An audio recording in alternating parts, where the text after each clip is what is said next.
സമരം നടന്നു, സമരക്കാരെ തല്ലി, ബസ് തല്ലി തകർത്തു, ഒക്കെ ശരിയാണ്. പക്ഷേ ബസ് ഓണേഴ്സ് അസോസിയേഷൻ ഈ പ്രശ്നത്തിൽ ഇടപെടാൻ ആഗ്രഹിക്കുന്നില്ല. അതെന്താ അങ്ങനെ? കണ്ടക്ടർ കട്ടപ്പോഴും അയാളെ തല്ലിയപ്പോഴും പിന്നെ സമരം നടന്നപ്പോഴും ഇങ്ങനെ ഒരു അസോസിയേഷൻ ഉള്ളതായി മിസ്റ്റർ മുരളീധരൻ കരുതിയിട്ടില്ലല്ലോ. ഒരു സമരം നടന്നാൽ ഉടനെ കോർട്ടിൽ പോവാ വേണ്ടത്? പോലീസിനെ കൊണ്ട് സമരക്കാരെ തല്ലിച്ചതിന് ശേഷം ഇങ്ങനെ ഒരു ചർച്ചയുടെ ആവശ്യം എന്താ? ശരിയാ, നിങ്ങൾക്ക് അതിന്റെ ആവശ്യമില്ല. പണം ഉണ്ടായതുകൊണ്ട് മാത്രം ബിസിനസ് നടത്താനാവില്ല. ഗൾഫിൽ പോയി 4 കാശ് ഉണ്ടാക്കിയെങ്കിൽ പോരും. അറിയാത്ത ഓരോ ബിസിനസ്സിൽ ചെന്ന് ചാടും. ആവശ്യമില്ലാത്ത കാര്യം സംസാരിക്കണ്ട. ബിസിനസിന്റെ വിവരവും വിവരക്കൊടൊന്നും ആരും ഇവിടെ പറയാൻ വേണ്ട. പുതിയൊരു ബസ് റൂട്ട് പാസ്സാകുന്നത് കേട്ടാല് പാറശാല മുതൽ മഞ്ചേശ്വരം വരെയുള്ള ഉദ്യോഗസ്ഥന്മാരുടെ പുറകെ പണക്കെട്ടുമായിട്ട് പായുന്നതാണ് ബിസിനസ് നിങ്ങളുടെയൊക്കെ വിവരം. സർ, ഞാനൊരു തുക്കട ബസിന്റെ തുക്കട മുതലാളി, പോരാത്തതിന് കാക്കിയിട്ടൊരു കണ്ടക്ടറും. എന്നെ ഇവരുടെ കൂടെ ചേർക്കാൻ ഇവർക്ക് ചിലപ്പോൾ ബുദ്ധിമുട്ട് കാണും. മാത്രമല്ല, എനിക്ക് ലയൺസ് ക്ലബിൽ മെമ്പർഷിപ്പ് ഇല്ല, ഡയനേഴ്സ് കാർഡില്ല. നിങ്ങളൊന്ന് മനസ്സിലാക്കണം, മുരളീധരൻ ബസ് വാങ്ങിയത് കട്ടിട്ടോ പിടിച്ചു പറിച്ചിട്ടോ ഒന്നുമല്ല. മറ്റു മുതലാളിമാർ ചെയ്യാറുള്ള പോലെ തൊഴിലാളികളിൽ നിന്ന് പണപ്പിരിവ് നടത്തിയിട്ടില്ല. 3-4 ആൾക്ക് പണി കിട്ടുന്നൊരു ചെറിയ ഏർപ്പാട് ജീവിതത്തിലെ മുഴുവൻ സമ്പാദ്യവും അയാൾ അതിനുവേണ്ടി ചെലവഴിച്ചു. പ്രഭാകരനോടൊരു കാര്യം പറയാം, ഇരുട്ടുകൊണ്ട് ഓട്ടയടയ്ക്കാൻ നോക്കരുത്. നിങ്ങൾ ഈ ഇഷ്യൂസ് മുഴുവൻ ഉണ്ടാക്കിയ ഒരു കള്ളന് വേണ്ടിയാ. ഉത്സവകാലത്തെ കളക്ഷനുമായ മുങ്ങി എന്നുള്ള കാര്യം 100% സത്യമാണ്. അങ്ങനെ ഏകപക്ഷീയമായിട്ട് സംസാരിക്കരുത്. കട്ടവൻ സാറിനോട് ഒന്ന് പറഞ്ഞോ, അവൻ കട്ടെന്ന്. വാചക കസർത്തൊന്നും വേണ്ട, ഒക്കെ എനിക്കറിയാം. എടോ, താനൊരു തൊഴിലാളി നേതാവാണെന്നാണല്ലോ പറയുന്നത്. ബസ് തല്ലി പൊളിച്ചുകൊണ്ട് താൻ എന്ത് നേടി? 3-4 തൊഴിലാളികളുടെ കഞ്ഞൂരി മുട്ടിച്ചു. ഒരു പാവപ്പെട്ടവന്റെ ജീവിതം കുട്ടിച്ചോറാക്കി. സാറേ, ഒരു ഇടനിലക്കാരന്റെ ഭാഷയിലല്ല സാറിപ്പോ സംസാരിക്കുന്നത്. ഞാൻ ബസ് തല്ലി പൊളിച്ചെന്നോ? സമരം ചെയ്യുന്ന തൊഴിലാളികളെ കരുതേച്ച് കാണിക്കാനും അങ്ങനെ സമരം പൊളിക്കാനും വേണ്ടി ഇയാൾ തന്നെ ബസ് തല്ലി പൊളിച്ചത്. അതെ, ഞാൻ തന്നെ ബസ് തല്ലി പൊളിച്ചത്. ആ സമയത്ത് താൻ എന്തിനാ ഇവിടെ വന്നു? എന്നെ തടയാനോ? എടോ, തന്റെ കരണത്ത് ഞാനിപ്പോ പൊന്നീച്ച പറപ്പിച്ചില്ലേ? ആ പാടല്ലേടോ തന്റെ മുഖത്ത് കരിവാളിച്ച് കിടക്കുന്നത്? ഞാൻ ഗൾഫ് മൂരാച്ചയാണത്രേ. എടോ, ഗൾഫിൽ നിന്ന് വരുന്ന പണമില്ലായിരുന്നെങ്കിൽ നിന്നെ പോലുള്ള ആയിരങ്ങൾ ഇവിടെ പട്ടിണി കിടന്ന് ചത്തേനെ. എല്ലാവരും വേണം ഹിറ്റാച്ചി ടിവിയും നാഷണൽ വിസയറും ഒക്കെ. ഇതൊന്നും ദുബായിലെ മാർക്കറ്റിലെ ചുമ്മാ കിട്ടുന്നതല്ല. നിനക്കൊക്കെ ഗൾഫുകാരനെ പുച്ഛം അല്ലടാ. എടോ മുരളീധരൻ. ഇല്ല സാർ, പിന്നൊരിക്കലും എനിക്കിത് പറയാൻ പറ്റിയില്ലെന്ന് വരും. സുഹൃത്തെ, താങ്കൾ വലിയ നേതാവാണ്, തൊഴിലാളികളുടെ അവകാശങ്ങൾക്ക് വേണ്ടി പടപൊരുതുന്ന ധീരനാണ്. ഞാനൊന്ന് ചോദിച്ചോട്ടെ, തൊഴിലിന്റെ മഹത്വത്തെ കുറിച്ച് തനിക്ക് എന്തറിയാം? താങ്കൾക്കൊരു ബസ് ഓടിക്കാൻ അറിയോ? താൻ ഒരു ദിവസങ്ങളിൽ ഒരു കണ്ടക്ടറായി പണിയെടുത്തിട്ടുണ്ടോ? പോട്ടെ, തനിക്കൊരു ബസ് കഴുകാൻ അറിയണോ? ഇവന്റെ ധിക്കാരം കേൾപ്പിക്കാനായിരിക്കും ഞങ്ങളെ ഇങ്ങോട്ട് ക്ഷണിച്ചു വരുത്തിയത്. എന്താ പൊള്ളുന്നുണ്ടോ? അന്ന് നീ പറഞ്ഞു ഞാൻ ആട്ടിൻ തോലിട്ട ചെന്നായാണെന്ന്. മുതലാളിയുടെ നേരെ തൊഴിലാളികളെ കൊണ്ട് അനാവശ്യമായി സമരം ചെയ്യിപ്പിച്ചിട്ട് അതേ മുതലാളിയുടെ പിൻവാതിൽക്കൽ അയാൾ എറിയുന്ന എച്ചിലേലയ്ക്കും വേണ്ടി വാലും കൂട്ടിയിരിക്കുന്ന നീ അല്ലടാ ആട്ടിൻ തോലിട്ട ചെന്നായി. എന്താ ഇവനെ കൊണ്ട് എന്നെ തെറി വിളിപ്പിച്ചാൽ അതിന്റെ പ്രത്യാഘാതം ഭയങ്കരമായിരിക്കും. നേർത്തരോ, കുറെ കാലമായി കസേര കൊണ്ട് ഞാൻ ഈ തോന്നിയാസം കാണാൻ തുടങ്ങിയിട്ട്. ഒരുത്തനെ കുത്തുവാൾ അടുപ്പിച്ചു എല്ലാം നിർത്തിയായല്ലോ. നെല്ല് കുത്തുന്നൊരു മില്ല് തുടങ്ങിയ അവൻ ബൂർഷ്വാ, ഒരു സെക്കൻഡ് ഹാൻഡ് ബസ് വാങ്ങിയ അവനും ബൂർഷ്വാ. എന്നാ യഥാർത്ഥ ബൂർഷ്വാസിയുടെ ഒരു രോമം തൊടാൻ പോലും ഒരുത്തന് സാധ്യമല്ല. 2 ദിവസം ക്ലീനറായി പണിയെടുത്തവനെ സ്ഥിരപ്പെടുത്താൻ സമരം, കള്ളനെ തിരിച്ചെടുക്കാൻ സമരം, ഒരു കമ്പയിൽ ഒരു കൊടിയും കുത്തി ഇറങ്ങും മുദ്രാവാക്യമായിട്ട്. അതിനാരാ തനിക്കല്ല ലൈസൻസ് തന്നത്? ഒരാൾക്കെങ്കിലും ജോലി കൊടുപ്പിക്കാൻ തന്നെ കൊണ്ട് സാധിക്കുമോ? ഈ ബസ് നിന്റെ തറവാട്ട് സ്വത്താ തല്ലിപ്പൊളിക്കാൻ? അവന്റെ ഇന്ന് കൈക്കൂലി വാങ്ങിച്ചിട്ട് അതാണ് ഇങ്ങനെ സംസാരിക്കുന്നത്. എന്താ പറഞ്ഞത്?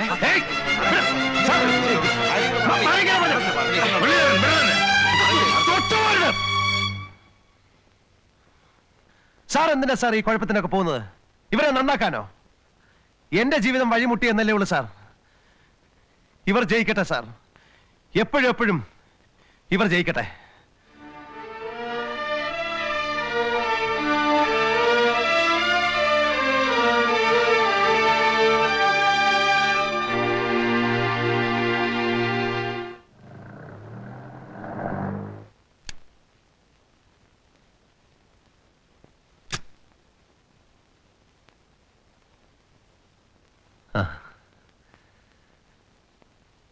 സാറിന്റെ എത്ര വൈകിയത്? ഞാൻ സാറിനെ പ്രതീക്ഷിച്ചിരിക്കുകയായിരുന്നു. എൻ്റെ ബസ് കണ്ടില്ലേ, നല്ല കണ്ടീഷനിലാണ്.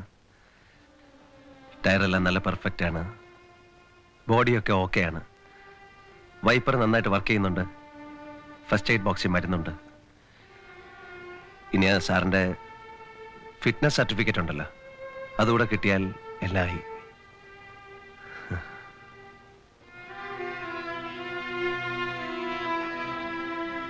മിസ്റ്റർ മുരളി, മനഃപൂർവ്വം നിങ്ങളെ ദ്രോഹിക്കാൻ ഞാൻ ശ്രമിച്ചിട്ടില്ല. ജോലി പ്രവേശിച്ചിട്ട് അധിക നാളായിട്ടില്ലാത്തതുകൊണ്ട് പ്രായോഗികമായ പരിചയക്കുറവ് കാണിച്ചിട്ടുണ്ടാകാം. പക്ഷേ എനിക്ക് വളരെ വിഷമമുണ്ട്. എൻ്റെ ഭാഗത്തു നിന്ന് എന്ത് സഹായമാണ് വേണ്ടത്? അയ്യോ, ഒരു സഹായം വേണ്ട സാർ. ഇപ്പൊ തന്നെ ധാരാളമായി. ഒരു കണക്കിന് യൂണിയനും നേതാക്കളും എനിക്ക് വലിയൊരു കാര്യമാണ് ചെയ്തു തന്നത്.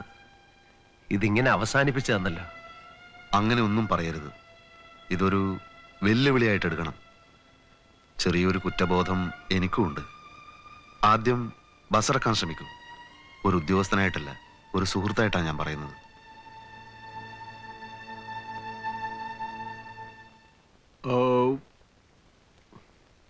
മാമ പായസം. ആ ഓലൻ ഒട്ടും ശരിയായില്ലാട്ടോ രുക്മിണി. എനിക്കും തോന്നി ശാന്ത ഉണ്ടാക്കിയത്. അങ്ങനെ വരട്ടെ.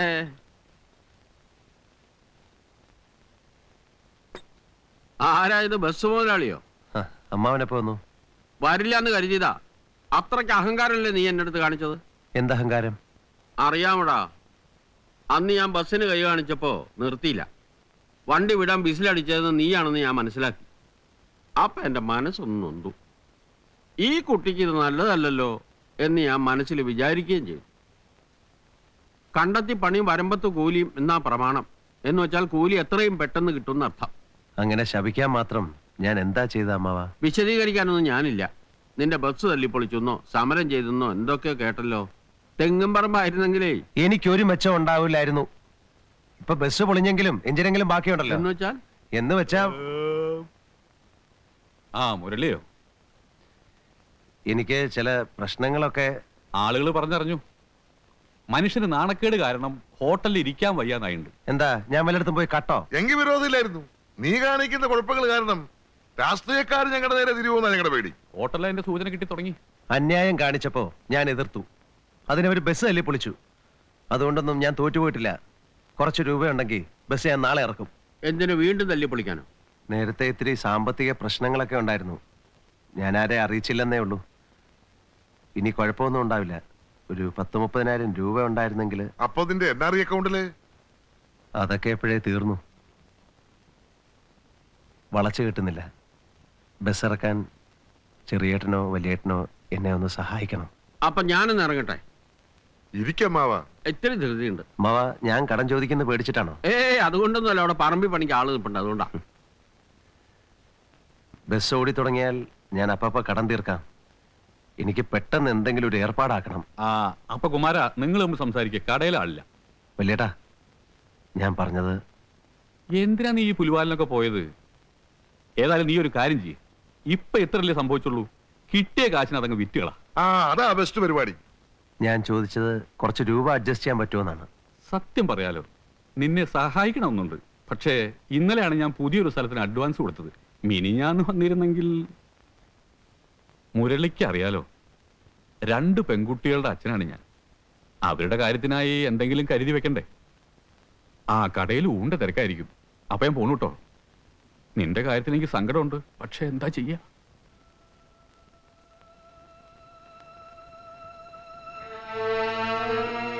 അതിപ്പോ സണ്ണി ലൂക്കോസ് ബോംബെയിലാ.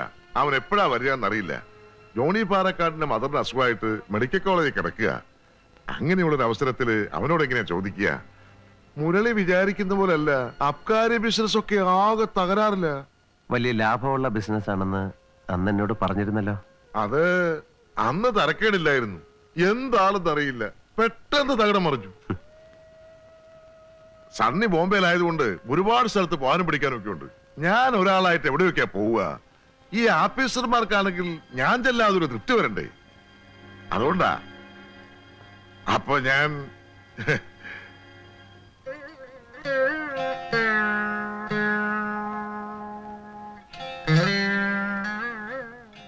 അങ്കിൾ, ഇന്നെന്റെ ഹാപ്പി ബർത്ത്ഡേയാ.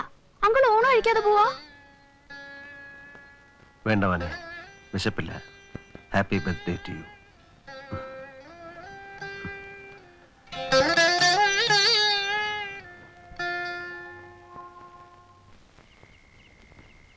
ഇത്രയും നേരം എവിടെ ആയിരുന്നടി? ഇനി കടം തരില്ല എന്ന് ഗോയലേട്ടൻ പറഞ്ഞു. എന്നാ അപ്പൊ തന്നെ ഇങ്ങ് പോരായിരുന്നില്ലേ? അച്ഛനെ കണ്ട കാശ് ചോദിക്കാന്ന് വെച്ച് കാത്തു നിന്നതാ. രാത്രിയിൽ 2 എണ്ണം കൂടി ഇവിടെ വന്ന് നിൽക്കുകയാണോടി? നീ മോളെ കൊണ്ട് നടന്നോ. വീട്ടിൽ പോടി. നിന്നോടല്ലടി പറഞ്ഞത് വീട്ടിൽ പോവാൻ. എന്തിനാ അവിടെ സദ്യ ഒരുക്കി വെച്ചിരിക്കുന്നോ? അച്ഛന് ഞങ്ങളെ പറ്റി എന്തെങ്കിലും ഒരു വിചാരമുണ്ടോ? എനിക്ക് ഒന്നിനെ പറ്റി ഒരു വിചാരവും ഇല്ലടി. അരി സാധനങ്ങൾ ഇനി കടം തരില്ലെന്ന് ആ പീഡിയക്കാരൻ പറഞ്ഞു. ഇന്ന് ഉച്ചയ്ക്ക് കഞ്ഞി വെക്കാൻ പോലും അരി ഉണ്ടായിരുന്നില്ല. ഇനി രാത്രി എന്ത് ചെയ്യും? ആ കുട്ടികൾ വിശന്ന് കരഞ്ഞ അച്ഛൻ സമാനം പറയോ? ഇതേ പ്രശ്നം തന്നെയാടി എനിക്കും. ഇനി ചാരായം കടം തരില്ല എന്ന് എന്നോടും പറഞ്ഞു ഷാപ്പുകാരൻ. എന്ത് പറഞ്ഞാലും തലേ കയറില്ല. അച്ഛൻ ദേവി അത് ഞങ്ങളെ കൊന്നുകളാ. എന്നോട് വഴക്കിടാനാണ് ഭാവമെങ്കിൽ എന്റെ സ്വഭാവം മാറും പറഞ്ഞേക്കാം. പിന്നെ ഞാൻ വീട്ടിലേക്ക് കാലെടുത്തു കൂത്തില്ല. വേണ്ട, എടീ, സത്യമായിട്ട് ഞാൻ വീട്ടിലേക്ക് കാലെടുത്തു വേണ്ടെന്ന് പറഞ്ഞില്ലേ? പോടി. സ്വന്തം വീട്ടിലും ഒരു തൊഴിലും കിട്ടില്ല എന്ന് വെച്ചാല് വേണ്ടേ?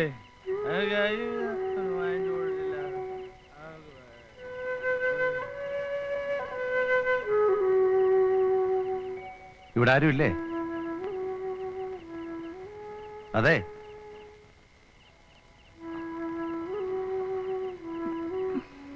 ടൈലറില്ലേ? പിന്നെ ബസ്സില് ആരെങ്കിലും കിടക്കാതെ പറ്റില്ല. അതുകൊണ്ട് രാത്രിയിൽ ഞാൻ അതിനകത്താ. ബസ് നന്നാക്കുന്നില്ലേ? ആ, നന്നാക്കണം. എപ്പോഴാ ഇറങ്ങുക? അത് ഒന്നും തീരുമാനിച്ചില്ല. ഒത്തിരി പണിയെടുപ്പിക്കാനുണ്ട്. ടയർ മുഴുവൻ പോയല്ലോ. പിന്നെ ബോഡിയും ചില്ലും സമയമെടുക്കും. ഇത്രയും ദ്രോഹിച്ചവർക്ക് എന്ത് നേട്ടം ഉണ്ടായേ? അത് എൻ്റെ സമയദോഷം എന്ന് പറഞ്ഞാൽ മതി. ഇപ്പം ഞാൻ വന്നത് കുറച്ച് ബുദ്ധിമുട്ടിക്കാനാ. ഇവിടെ ഹോട്ടലൊന്നും ഇല്ലല്ലോ. ടൗണിൽ വരെ പോകാനും വയ്യ. വിഷമമില്ലെങ്കിൽ എനിക്ക് കുറച്ച് കഞ്ഞി വെച്ച് തന്നാൽ.